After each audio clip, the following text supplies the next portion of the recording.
नमस्कार, मैं डॉक्टर हिमांशु सगी। मैं आज आपको फिशरन इनो क्योर्ड बाइट छारसूत से कैसे भगंदर ठीक होता है, आज मैं आपको पूरा प्रोसेस बताऊंगा कि इसमें रिकरेंस क्यों नहीं होता। सबसे पहले बताऊंगा तो सबसे पहले दे सकते हैं फिश लाइन इनो। जब एक ट्रैक बन जाता है, देखिए मल द्वार से जुड़ा एक ट्रैक बन जाता है तो इसको फिश लाइन इनो बोलते हैं। एक बाईपास ट्रैक बन जाता है जो कि आपका इंटरनल ओपनिंग, अंदर की तरफ रास्ता सुरंग रहता है, अंदर छेद रहता है, बाहर की तरफ एक्सटर्नल ओपनिंग रहता है। तो जब भी मल पास होता है इसी मल से, तो इंटरनल ओपनिंग के थ्रू वो बार बार अंदर उस ट्रैक में बार बार मल के टुकड़े जाते हैं, जिसकी वजह से इन्फेक्शन होता है, बार बार पस जैसा फॉर्म होता है, फोड़ा जैसा बनता है। तो इसको छाछसूत विधि से क्यों करना चाहिए ऑपरेशन, इसमें रिकरेंस क्यों नहीं होता, सबसे पहले बताऊंगा। जैसे छाछसूत बांध दिया जाता है, जब ऑपरेट किया जाता है ऐसे लाइगेट करके एक छाछसूत बांध दिया जाता है। एवरी 7 डेज में चेंज होता है। तो जब 7 डेज में जब चेंज होता है तो ये कटिंग भी करता है, हीलिंग भी करता है, और ये छेदन भेदन लेखन इन सीजन एक्सीजन और स्क्रैप तीनों प्रकार से काम करता है, और साथ साथ ट्रैक को हील करते हुए नीचे की तरफ लाता है, ऐसे देख रहे हैं। और ऊपर की जो ओपनिंग थी वो भी नीचे की तरफ शिफ्ट हो रही है, और इसकी जो ओपनिंग है वो भी पहले जहां पे थी एनल वर्ष के से जो दूरी है एनल कैनाल से, वो काफी दूर था, यहाँ पे थोड़ा सा शिफ्ट हुआ है एनल ओपनिंग के पास।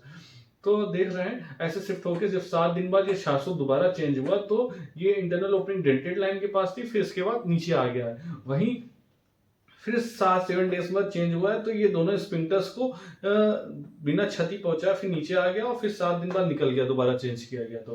तो ऐसे इसलिए करना चाहिए क्योंकि इसमें रिकरेंस नहीं होता। और दूसरी बात, जो एक्सटर्नल स्पिंक्टर और इंटरनल स्पिंक्टर होते हैं उसको एक साथ नहीं कट किया जा सकता। अगर आप एक साथ कर सकते हैं या ज्यादा अमाउंट में कट कर सकते हैं, सर्जरी करते समय अगर मान लीजिए जनरल सर्जरी कर रहे हैं, ज्यादा अमाउंट में कट जाते हैं तो तो क्या हो जाता है, incontinence of A faecal material, मतलब आपका मल द्वार रोकने की क्षमता ही खत्म हो जाती है। लगातार मल होता ही रहेगा, आपको पता ही नहीं चलेगा, आपका मल हो जाएगा, मल त्याग हो जाएगा। तो इसलिए इसमें कोई क्षति नहीं पहुंचाती है। दूसरी तरफ एक कटिंग भी कर रहा है तो साथ साथ हील भी करता है, दोनों तरफ करता है, और इस साथ साथ धीमे धीमे प्रोसेस करता है। कोई दिक्कत नहीं, पेशेंट जिस दिन ऑपरेट करता है उसके 2 घंटे बाद चल के जा सकता है, कोई दिक्कत नहीं आता। और ये जिस दिन ऑपरेट होता है उसके दूसरे दिन सारा काम कर सकता है, अपने दिनचर्या कर सकता है। वहीं आप फिगर आउट में कुछ देख सकते हैं, जैसे देख सकते हैं ये भगंदर था एक पेशेंट को यहाँ फिश लाइन एनो में, ये देखिए एक्सटर्नल ओपनिंग थे, और जब छारसूत बांधा गया, छारसूत लाइगेट कर दिया गया है, फिर उसके 7 7 डेज में ये ट्रैक पहले लेंथ ज्यादा थी, फिर उसके बाद लाइन लेंथ कम हो गई,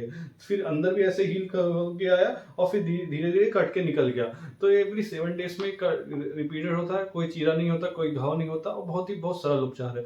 दोस्तों, अगर आपको भगंदर हुआ तो छारसूत विधि से ऑपरेशन कराएं, लेकिन कुछ टर्म एंड कंडीशन जैसे कि हमारे फिशलोग्राम जरूर कराएं, क्योंकि ट्रैक का रास्ता फाइंडिंग हो जाता है। अगर मान लीजिए एक से ज्यादा ओपनिंग है तो रास्ते छूट जाते हैं, ऑपरेशन करते समय छारसूत बांधना भी कम हो जाता है। और अगर आपका ट्रैक मल्टीपल ट्रैक ओपनिंग हो गई है, एक्सटर्नल ओपनिंग हो गई, तो इफ्टैक टेक्निक से किया जाता है, जिससे आपका समय भी बच जाता है। और जब एमआरआई कराते हैं तो आपको पहले से पता रहता है कि अंदर कितना सुरंग है, कितना रास्ता गया है, कितना डीप गया है।